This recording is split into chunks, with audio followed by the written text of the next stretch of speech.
As to Syria itself, Bashar Assad and his enablers in Tehran and Moscow have committed another mass atrocity on people in Syria. I think the U.S. has an obligation to lead an international response to hold people accountable for that.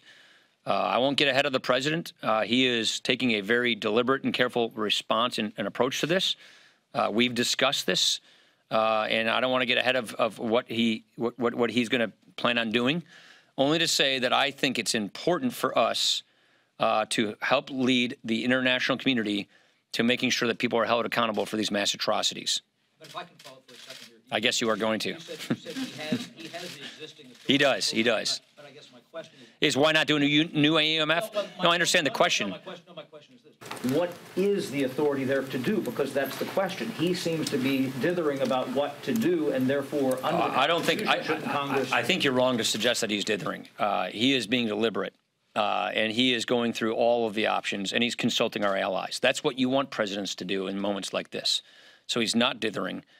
With respect to the authorities, the existing AUMF gives him the authority he needs to do what he may or may not do. Rachel. A small group of House Republicans are starting to suggest that it might be better for the majority if you step aside now and let a successor take over in terms of fundraising. Yeah. If that does, are you prepared to do that? If look, I've said all along, my plan is to stay here and run through the tape.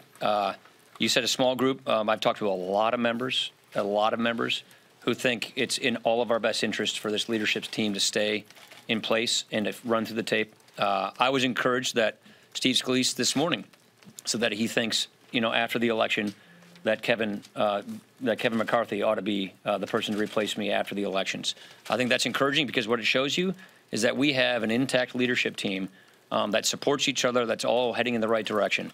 With respect to fundraising, look, you all know that I came into this job as a policy guy, not a political guy, not a fundraiser.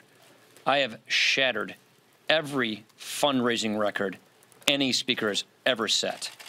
I came into this job with a goal of a speaker to raise $20 million. I doubled it to $40 million. Not only did I hit that goal, I hit it 8 months early.